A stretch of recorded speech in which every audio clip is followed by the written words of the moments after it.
வணக்கம் தோழர்களே. இன்றைக்கி பார்த்தீங்கன்னா 29 ஜூனு 2024 கரண்ட் அஃபேர்ஸ் பார்க்க போகிறோம். வாங்க வீடியோக்குள்ளே போகலாம். இதில் முதல்ல பார்த்தீங்கன்னா எம்சாண்ட் உற்பத்தி ஆலை எங்கு அமைக்கப்படும் அப்படின்னு கேட்டிருக்காங்க.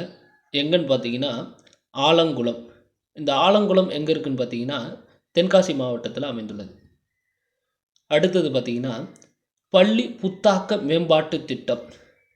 இந்த பள்ளி புத்தாக்க மேம்பாட்டு திட்டம் எதற்கு அப்படின்னு பார்த்தீங்கன்னா 6லிருந்து 12ஆம் வகுப்பு வரை படிக்கக்கூடிய மாணவர்களுக்கு தொழில் முனைவர்களாக அவங்க உருவாவதற்கான வழிகாட்டுதல்களை அவங்க படிக்கிற காலத்திலே பார்த்திங்கன்னா பள்ளிகளில் பார்த்திங்கன்னா கற்பிக்கப்படுகிறது. இது அரசு பள்ளிகளில் மட்டும் இல்லாமல் அரசு உதவி பெறும் பள்ளிகளிலும் பார்த்திங்கன்னா செயல்படுத்தப்படுகிறது. அதற்கான திட்டம் தான் பார்த்திங்கன்னா பள்ளி புத்தாக்க மேம்பாட்டு திட்டம். அடுத்ததாக பார்த்தீங்கன்னா உலகளாவிய புத்தொழில் ஒருங்கிணைப்பு மையங்கள் எங்கு நிறுவப்படும் அப்படின்னு பார்த்தீங்கன்னா சிங்கப்பூர் மற்றும் அமெரிக்கா ஆகிய 2 இடங்களில் பார்த்தீங்கன்னா உலகளாவிய புத்தொழில் ஒருங்கிணைப்பு மையங்கள் நிறுவப்படும் அப்படின்னு சொல்லியிருக்காங்க. அடுத்ததாக பார்த்தீங்கன்னா பாதம் பாதுகாப்பு திட்டம். இந்த பாதம் பாதுகாப்பு திட்டம் அப்படின்னா என்னன்னு பார்த்தீங்கன்னா பாதம் சார்ந்த நோய்களை அல்லது இந்த பாதிப்புகளை பார்த்திங்கன்னா கண்டறிவதற்கான பரிசோதனை மையங்கள் பார்த்திங்கன்னா அமைக்கப்படும் அப்படின்னு சொல்லியிருக்காங்க. அத்தகைய இந்த பரிசோதனை மையங்கள் எங்கே அமைக்கிறாங்க அப்படின்னு பார்த்திங்கன்னா அனைத்து ஆரம்ப சுகாதார நிலையங்களிலும் அமைக்கப்படுகிறது. அது மட்டும் இல்லாமல் இந்த பாதம் தொடர்பாக ஏதேனும் சிக்கல் அல்லது பாதிப்புகள் ஏற்பட்டால் பாதம் சிகிச்சை மையமும் அமைக்கப்படுவதாக சொல்லியிருக்காங்க. இந்த பாதம் சிகிச்சை மையம் பார்த்திங்கன்னா 100 அரசு மருத்துவமனை, அது மட்டும் இல்லாமல் 21 அரசு மருத்துவக் கல்லூரிகளிலும் பார்த்திங்கன்னா நிறுவப்படும் அப்படின்னு சொல்லியிருக்காங்க. இதற்கான இந்த திட்டத்திற்கான மதிப்பு எவ்வளோன்னு பார்த்திங்கன்னா 26.62 கோடி. அடுத்ததாக பார்த்திங்கன்னா கலைஞர் கடனுதவி திட்டம். இந்த கலைஞர் கடனுதவி திட்டம் எதற்கு அப்படின்னு பார்த்திங்கன்னா இந்த குறு தொழில் நிறுவனங்களுக்கு எல்லாம் பார்த்திங்கன்னா 20 லட்சம் வரை பார்த்திங்கன்னா கடன், அதாவது எந்தவித பேப்பர் ஒர்க்கும் அதிகமாக இல்லாமல் விரைவாக பார்த்திங்கன்னா கடன் வழங்குவதற்கான திட்டம் தான் பார்த்திங்கன்னா இந்த கலைஞர் கடனுதவி திட்டம். அது மட்டும் இல்லாமல் இந்த தாய்கோ வங்கி மூலம் வழங்கக்கூடிய கடன்கள் பார்த்திங்கன்னா முதல்ல 10% இருந்துச்சு. இப்போ அதை 7% பார்த்திங்கன்னா குறைச்சிருக்காங்க. இந்த கலைஞர் கடனுதவியோடைய திட்டத்தின் மதிப்பு அப்படின்னு பார்த்திங்கன்னா 100 கோடி. அடுத்ததாக பார்த்தீங்கன்னா இந்தியாவின் முதல் சிறுத்தை சஃபாரி எங்கு தொடங்கப்பட்டது அப்படின்னு பார்த்தீங்கன்னா இந்த பன்னார் கட்டா உயிரியல் பூங்கா அப்படின்னு சொல்லப்படுகிறது. இந்த பன்னார் கட்டா உயிரியல் பூங்கா எங்கே அமைந்துள்ளது அப்படின்னு பார்த்தீங்கன்னா கர்நாடகா மாநிலத்தில் பார்த்திங்கன்னா அமைந்திருக்கு.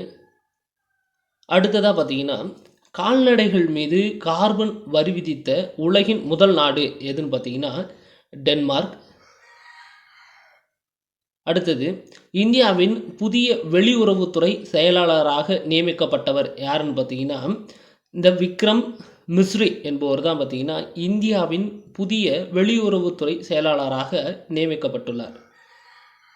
அடுத்ததாக பார்த்திங்கன்னா யுனெஸ்கோவின் இளைஞர்களுக்கான நல்லெண்ண தூதராக எந்த இசைக்குழு நியமிக்கப்பட்டுள்ளது அப்படின்னு பார்த்தீங்கன்னா தென்கொரியாவை சேர்ந்த 17 என்ற நிறுவனம் தான் பார்த்திங்கன்னா சமீபத்தில் யுனெஸ்கோவின் இளைஞர்களுக்கான நல்லெண்ண தூதராக நியமிக்கப்பட்டுள்ளது. இந்த யுனெஸ்கோ பார்த்திங்கன்னா நவம்பர் 16, 1945 பார்த்திங்கன்னா நிறுவப்பட்டது. இதோடைய தலைமையகம் எங்கே இருக்குது அப்படின்னு பார்த்தீங்கன்னா பாரிஸ் எங்கே இருக்குதுன்னு பார்த்தீங்கன்னா ஃப்ரான்ஸில் இருக்குது. யுனெஸ்கோ அப்படின்னா United national education science and cultural organisation அப்படின்னு சொல்லப்படுகிறது. அடுத்ததாக பார்த்தீங்கன்னா 2024ஆம் ஆண்டிற்கான நிலையான ஆட்சி சாம்பியன் விருதை வென்ற அமைப்பு எதுன்னு கேட்டிருக்காங்க. எதுன்னு பார்த்தீங்கன்னா காட்டன் ரீச் கப்பல் கட்டும் தளம். இந்த காட்டன் ரீச் கப்பல் கட்டும் தளம் எங்கே இருக்குதுன்னு பார்த்தீங்கன்னா கொல்கத்தாவில் பார்த்திங்கன்னா அமைந்திருக்கு. எப்போ தொடங்கப்பட்டுச்சு அப்படின்னு பார்த்தீங்கன்னா 1884. அடுத்ததாக 2024ஆம் ஆண்டு காமன்வெல்த் சிறுகதை பரிசை வென்றவர் யாருன்னு பார்த்தீங்கன்னா சஞ்சனா தாக்கூர். அடுத்தது உலக MSME தினம் எப்போது அப்படின்னு பார்த்தீங்கன்னா ஜூன் 27.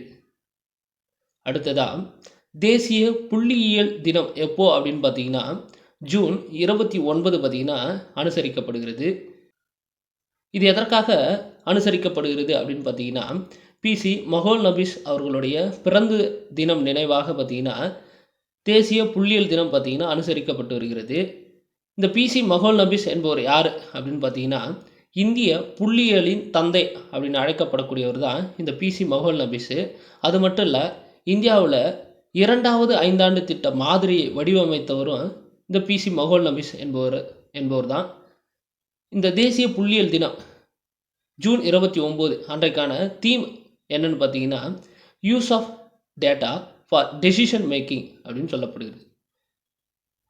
நன்றி தோழர்களே. இன்றைக்கான கரண்ட் அஃபேர்ஸ் அவ்வளோதான். மறக்காமல் நம்ம சேனலை சப்ஸ்கிரைப் பண்ணுங்கள், ஷேர் பண்ணுங்கள். Okay guys, thank you.